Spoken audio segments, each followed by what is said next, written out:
All right. So how we doing? When last we met, we were discussing the French Revolution and how Robespierre came to power. We were supposed to get to, his fall from power, but side conversations and things like that stopped us. And now that we're not here tomorrow, I'm gonna go ahead and finish that, and then get us to probably the most famous person in the history of France, I guess. Uh, I don't know, Zinedine Zidane, maybe, but no, we're gonna get to Napoleon after this. So let's finish up where we left off first, talking about Robespierre and the French Revolution. If you have any questions, as always, send them on the Jamboard, or if you need to talk to me about any of the notes tomorrow, if you have any questions, since we are asynchronous, I can make meeting times or just open up the meet. So here we go. All right, so we talked about. Oh, let me move me out of the way here.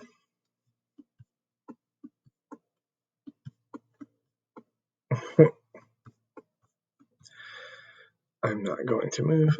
What's this? Oh, that's nice. I would really like to move. There we go. All right, so we'll see how this works. Oh, this is ridiculous. There we go. The Catholic Church was linked to a potential counter-revolution. We are going to de-Christianize everybody. Remember, we talked about in rural France, all the changes to the calendar and to churches like Notre Dame. The notes don't say it, but Notre Dame becomes like the Cathedral of Knowledge. No, actually, that's the University of Pittsburgh. But it's no longer a chapel, and it's this other structure and serves a different purpose, and that just doesn't sit well.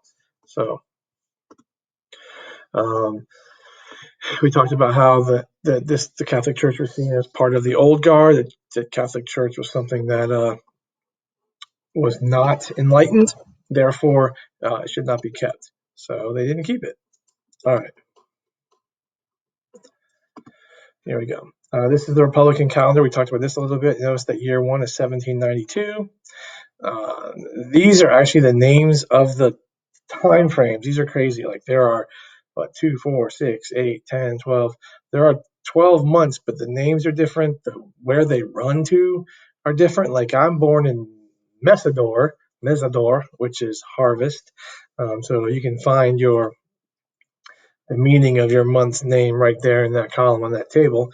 But they just blew up everything and just started. I don't know what they started doing, but they started doing stuff. Um, so yeah, that's where we are right now. Let's go that color. All right. Um, oh, nice looking right.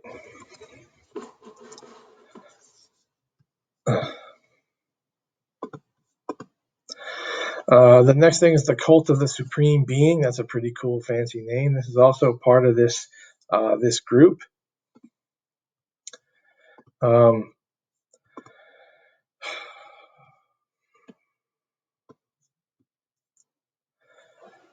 let me go back if it'll let me. This is more of a de-Christianizing effort in France. Most of the population feels left out, cut off, disjointed from all this. It is not sitting well. Again, this is just a huge shift into the lives of the French. In July 1794, the National Convention reasserts control. So after this reign of terror and after the rise of Robespierre, the National Convention, the group that started this way back when, 5 years ago, reasserts control. It's called the Thermidorian reaction. It's the reaction to all those changes to the Thermidorian calendar. That's what that calendar was. So it's a reaction to all these just really just 180-degree changes. They reassert authority. They arrest, they try, and they execute Robespierre. All right, here's Robespierre executing the last man in France, the executioner. So at the end, it doesn't quite go as planned. Robespierre isn't the answer, but maybe cooler heads prevail. Hopefully, cooler heads prevail. These five gentlemen right here. This is the new government. They have a bicameral legislature, so there's two houses. These five men are called the Directory. I'm not one of the five men. It just looks that way. It's kind of cool. Uh, Louis-Marie de Revellière, Étienne François Louis Honoré Latourneur, Jean-François Roubel, Jean-Nicolas Paul François Barras, and then Lazare Nicolas Marguerite Carnot. Those are the gentlemen in the directory, and you can kind of tell by looking at them um, that they probably don't represent the entire French population. The directory was dominated by rich bourgeoisie. They didn't deal with the inflation. They didn't deal with the food shortages. They didn't deal with the corruption. Um, Revolutions are often looked at through the lens of an illness, of the flu. Then you get your symptoms, and you can live with it. And then you get to a point where you can't live with it. Then you get really, really sick. And your illness can go one of two ways. You can get better or you can die. And then, or you have your rising action, falling action. But if you think about people who are always sick and not because of health conditions, or another kind of analogy, if you think about people who always seem to have the same kind of friend, and that friend seems to treat them poorly, or they date someone, they date this particular, I know you're freshmen, so not a whole lot, but or in movies where you see like a man or a woman has the same kind of boyfriend or girlfriend, and they keep having the same kind, and it keep ends in horribly. Well, the only way that's going to change is if you stop the cause. So the only way the mess that is this first French Revolution is going to not repeat itself is if during the course of the revolution they had dealt with the causes of the first one: the inflation, the lack of food, the political corruption. And they didn't, which is why we're going to talk about two more French revolutions later on. And, thankfully for one of them, we got Les Mis, but it was not this revolution that gave us Les Mis. We'll get to that. So the directory doesn't deal with any of the issues. So what happens, uh, like I said, there's a couple ways things can go, and it went this way. In 1799, Napoleon Bonaparte overthrew the directory. He staged a coup d'etat. That means cut off the head. And he seized power. So he realized that this wasn't working, that this approach, this attempt was not working. So he's going to step in and he's going to run things. So this is where we are. This is 14 years later. Oh, no, 10 years later.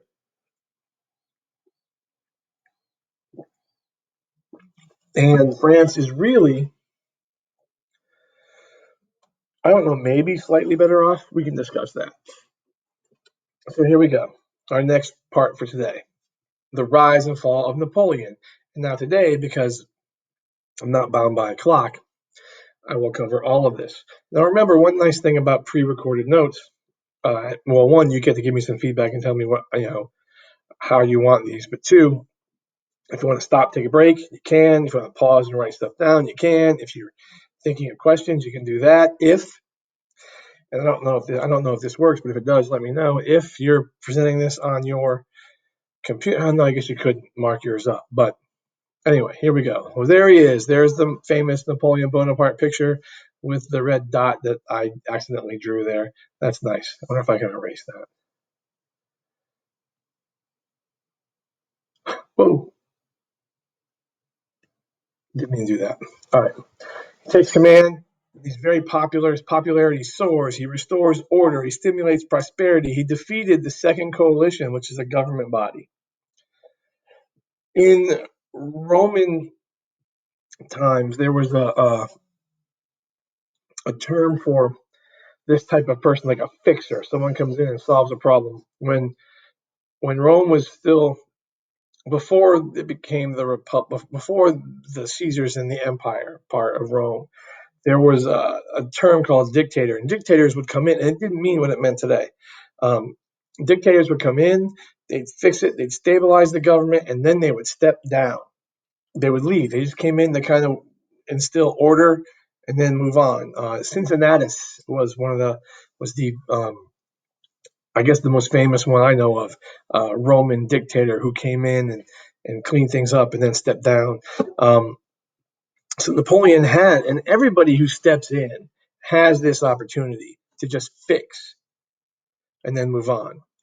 But Napoleon's here. and he is going to calm things down and start working on prosperity and making the French feel better about being French. He uses power to make a very efficient modern nation. He acknowledges the philosophes. He definitely is an enlightened despot, which means he understands that there are certain things about the Enlightenment that are needed. But the fact that he's a despot means that he is in charge. He's almost an absolute ruler. I guess you could call he's an absolute ruler. He's absolutely in charge. Okay. Um, Such work as mine is not done twice in a century. I have saved the revolution as it lay dying. I cleanse it of its crimes. So he sees himself as the savior, as the guy who's going to come in and make France great again. That's what he's going to do. So here we go. And also, who was it? We were talking about this at lunch today. He was not as short. I mean, he was pretty 5'7", 5'8". He's pretty normal height. I don't know where that comes from. I don't know the story behind that myth, but he was not a tiny, tiny man. So he's not a leprechaun, which is literally leprechaun means tiny body. All right. Napoleon's legal experts consolidated hundreds of laws into a uniform code, which remains the basis of French law today. So they take it and look over it and streamline it and give it and create a simplified code, one that's easy for people to understand, which means it's easier for people to follow.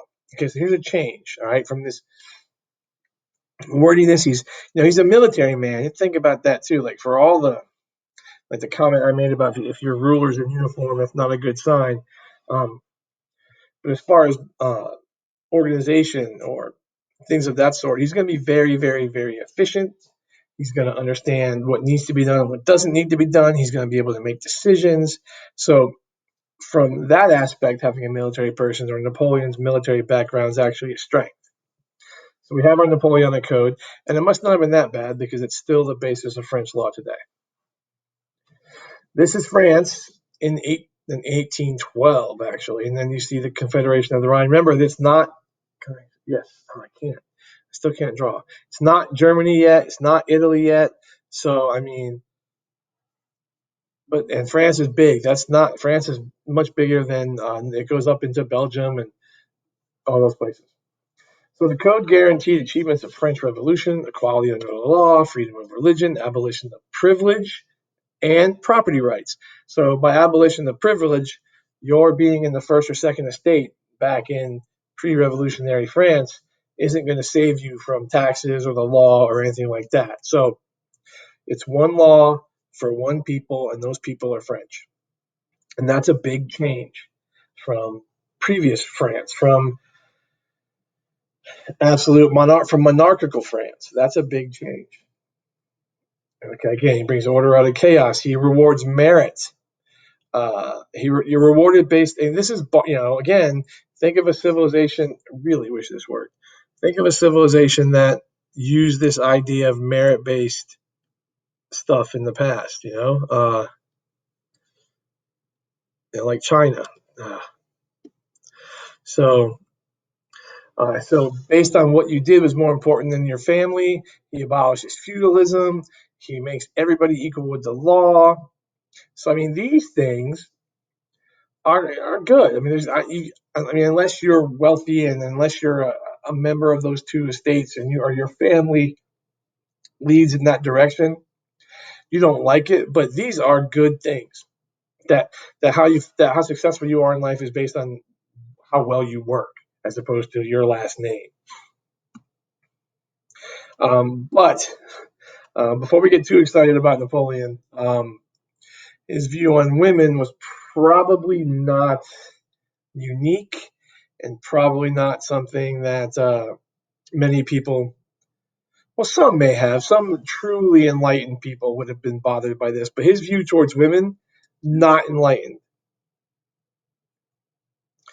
The code increased authority. So that Napoleonic Code and all those codes, it gave the husbands more authority over the family, which was a blow to women's rights. Historically speaking and typically speaking, women always support other movements, understanding that those people have to get their freedoms met before women are going to get a seat at the table. In American history, the black man and woman, the black man got the right to vote before any woman did. And women pushed hard for that because those people understood that all the men, for better or for worse, have to get that right. And then they'll be next. Because women were the next to last in America to get the right to vote. And Native Americans, ironically, were the last people in America to get the vote.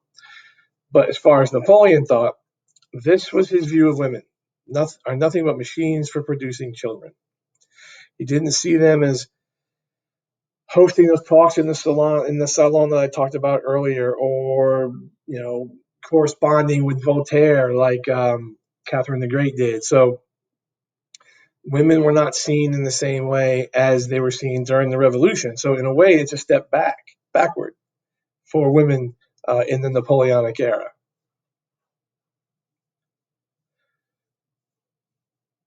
The Concordat of 1801 made church the de facto religion again, and Napoleon earned the right to appoint French clergy. So the Catholic Church becomes the de facto religion again. Napoleon, and this is, there's so much overlap. Like the whole idea of the merit system is analogous to the Chinese bureaucracy, and this idea that the leader chooses the clergy is analogous to the old Byzantine leadership under Constantine and under his name escapes me, Justinian. There are things, and again, I don't know if he read or was aware of those things. I'm just pointing out that there are similarities that seem to be in places that they wouldn't be similar.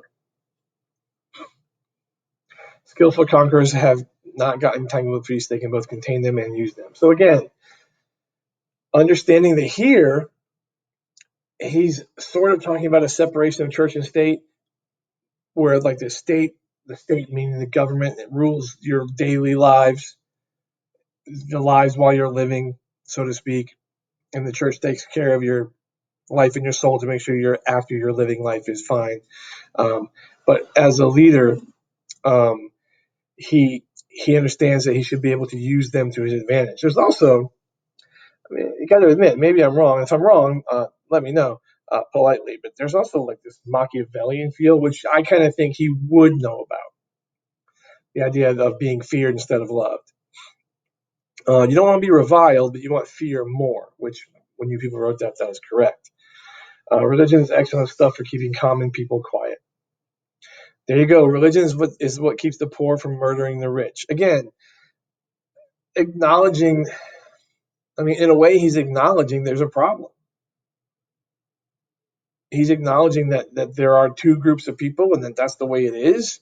I'm speculating, but just by looking at it, people write. In a lot of cases, people say what they mean, people say what they think, and when you're in power and no one can question you, you can be much more honest. So I find him interesting. I think I may have a biography. I may have to read him. I'm not a fan of biographies. And there he is. I don't know again. Don't know why the hand went there. Don't know. He looks unhappy though. Okay. Maybe it's the hairline. He disliked republics. He reduces the power of the National Assembly. So he reduces the power of the new legislature, the former Estates General. He censors the press. He suppressed all political opposition. Again, his behavior is much less enlightened and revolutionary than those who were overthrowing the king. He's much more monarchical in his behavior. He's much more absolute, autocratic in his behavior than one would think coming post a revolution. And again, when you start seeing things like this, you can start to predict, okay, well, what might happen in the end, or why did it happen in the first place? Contextually speaking, where do we see this? And then this is his quote of quotes. Power is my mistress. Let me move me. Power is my mistress. I've worked too hard at her conquest to allow anyone to take her from me. France has more need of me than I need of France. So again, I think he just likes the idea of playing the role of leader. He just likes being the man. This is very megalomaniac. This is very, I just like the idea of being in charge. I'm going to do what I want. Anyway, at least that's how it seems. Let me turn the pointer off. Okay. Here is Napoleon actually declaring himself emperor. He's actually taking the crown and placing it on his own head. And the nation was grateful, they say. So Napoleon crowns himself emperor. Again, not president, not prime minister, emperor.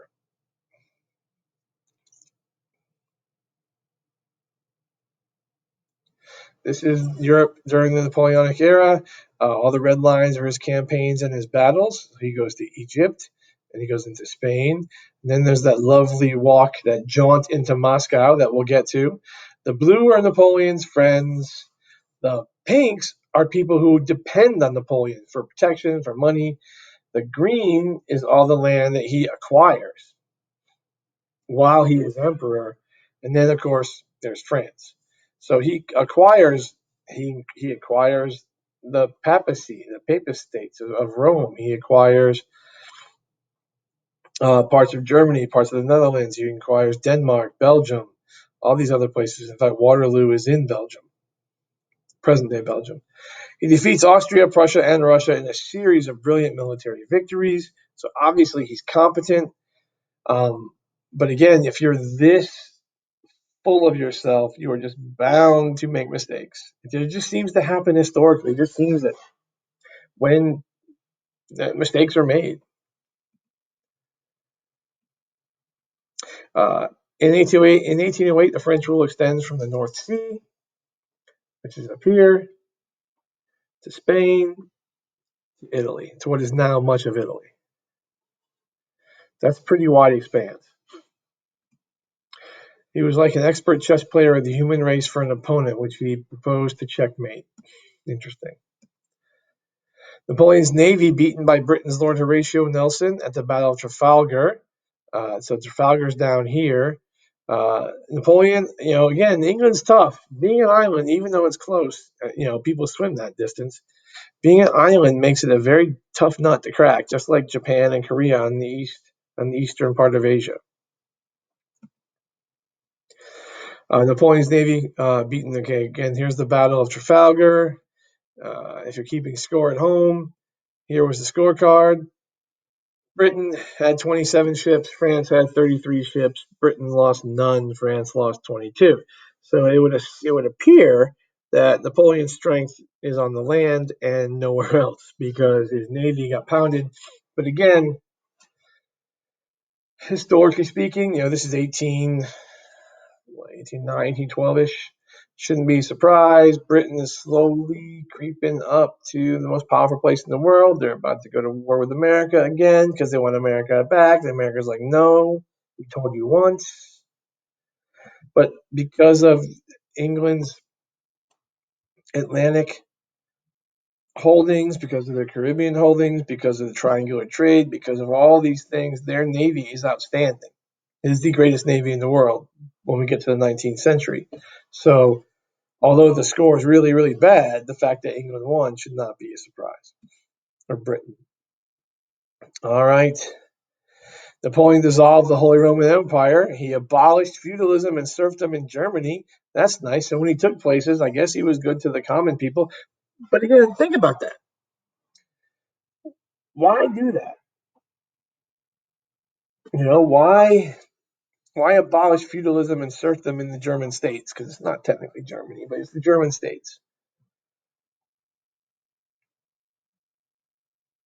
I mean, I know you can think about why, but I mean, that's really, really smart to get those people on your side because chances are those people are going to be your troops. And if those people, the former serfs and those people tied to the scale or the caste, not caste, but sort of like the realm of feudalism, and you now have a bit more mobility, or again, your last name or your lack of land isn't seen as a death sentence, you're going to thank that man. And this can work to your advantage.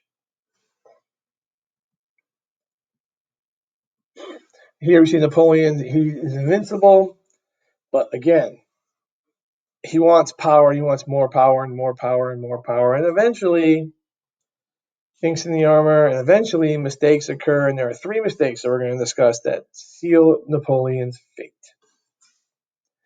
I must tell you that even though I'm still, talking and going through notes, it's much more fun when I'm with you. I almost wish that if we were asynchronous, some people would just show up so I could have faces to talk to and ask questions to. I almost asked, but I want to get this done so you guys can work on this tomorrow. All right, back to our Napoleonic Europe and a couple pink dots. In 1806, he introduced the continental system. So here's his first mistake. It's basically looking at this as one body, as one political body, closing off all ports in Europe. All of this, closing off all the ports to trade from England, so nobody can trade with England. So that's his first mistake. And the reason he did that was because he was thinking that it would hurt England by having no one with which to trade. This is a political cartoon, in England. Napoleon hoped it would destroy Britain's economy. It didn't. Britain has other customers. Remember, by now, Britain's in India, which means they have access to Asia. They have a trading center in Canton in China. I think maybe Hong Kong by now. There's the whole colonies in the Caribbean. So, I mean, it's a hit. It's definitely a hit. But their economy doesn't collapse because they can't get into Europe. And as you all know, just because Napoleon says you can't get in doesn't mean you can't get in if you really want to. There are other ways in, I'm sure. But his purpose was to hurt England because he couldn't do it militarily. He overthrew Spain's monarchy and installed his brother Joseph, which made Spanish people very angry. That's mistake number 2.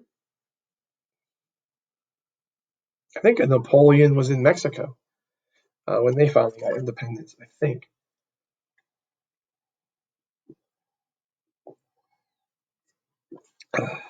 Excuse me. If the Emperor Napoleon decides to make war, it is possible, even probable, that he shall be defeated. But the Spaniards have frequently been defeated, and they are not beaten, nor have they surrendered. All right. Nice. Spanish fighters called guerrillas repeatedly ambushed French forces. 300,000 French troops were killed in the next 5 years. Guerrilla fighters, note that spelling. Hide. They don't do the whole front line, full-on war. They do small little attacks. They ambush. They use the land. It's fun. It's what we did against the British, especially in the southern colonies. It's what North Vietnamese did against the United States Army in the Vietnam War. It's what I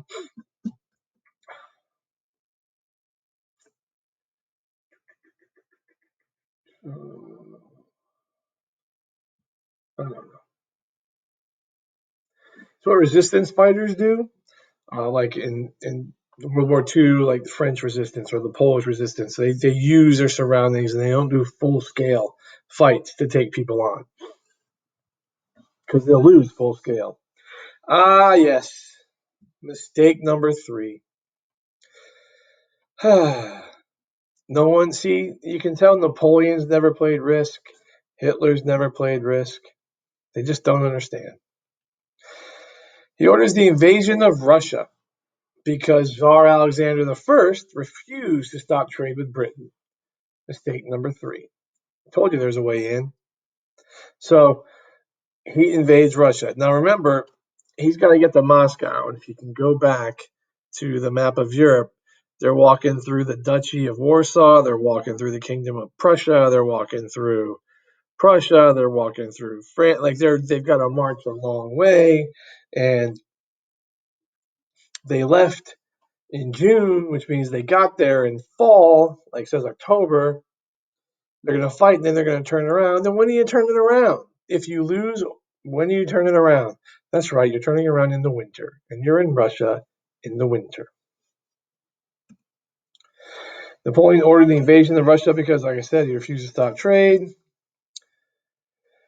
His grand army, and it was a large army, seized Moscow, but Alexander refused to surrender, forcing French troops to retreat. And again, in Moscow, the Russian army did not necessarily fight straight line fighting. They used different tactics and they used city fighting. They just held out and held out and held out.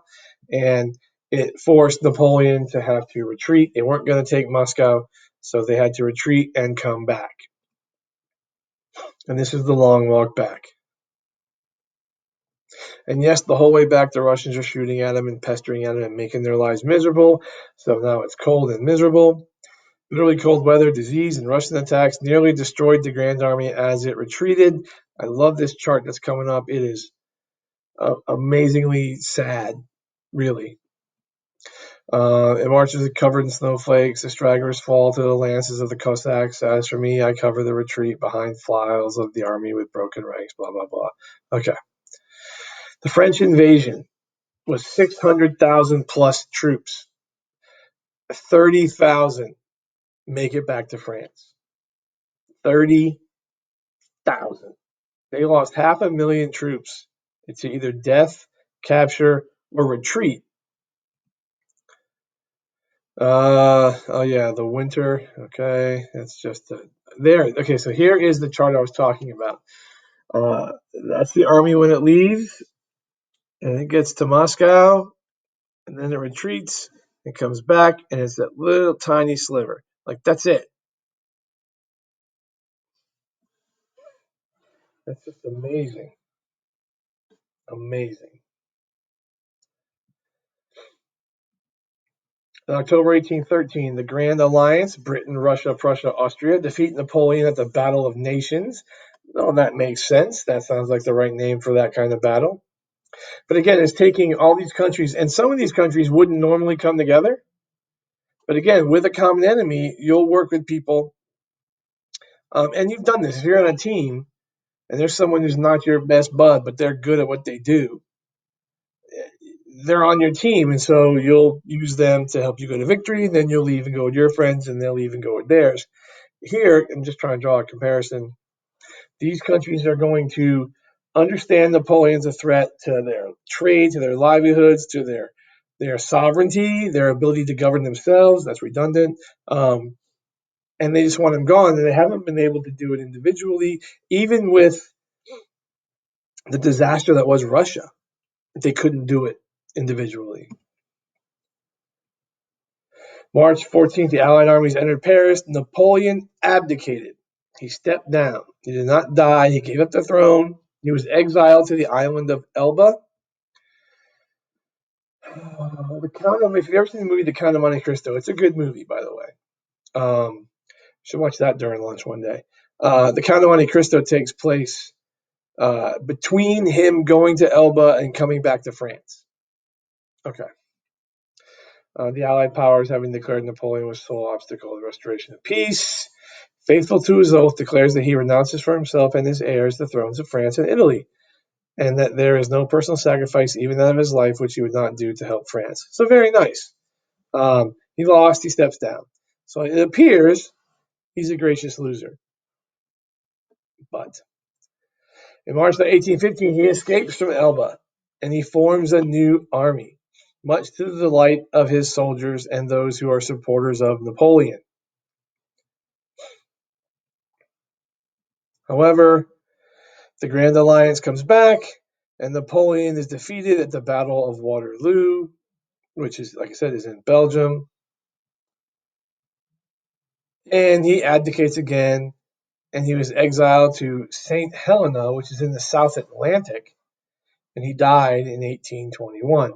So he died 6 years after he abdicated his title for the second time.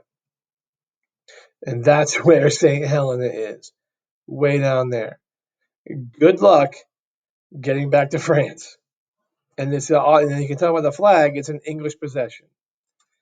So there you go. It's a nice place to be in prison, I guess. But that's way far away from anywhere. Oh, he's King Rat, King of the Rats. Okay. And then that's the crash course on Napoleon, which you are free to watch at your leisure. And that is the end of the French Revolution. And so what you see is we go from a monarch, one voice in charge, through a bloody revolution where hundreds of thousands of civilians are killed, all in the name of a republic and not having a monarchy, and these enlightened ideas that I don't know what happens. Get just go off the rails, and we end up with a guy who embarks on a coup. One man runs the country, and France is back where it started. So one revolution down, and France is they still haven't dealt with the inflation. They still haven't dealt with the food, apparently. Well, Napoleon did some stuff.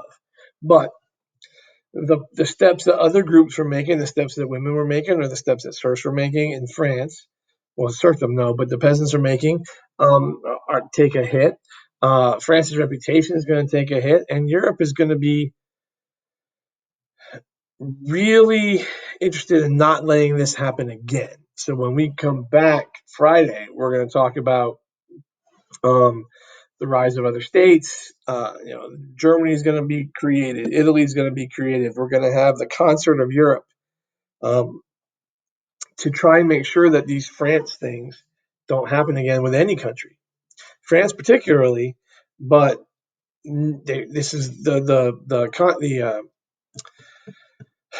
concert of nations is an attempt to keep power balanced. It's like the first sort of step of keeping everybody on an equal playing field by giving every major player a voice. And so that's where we'll be Friday. If you have any questions about these notes or any of the other notes, let me know. If you would like me to, do more of these so that I don't know, you can ask questions about them in class the next day, or we can do something else the next day. Let me know. I mean, that might be more work for you at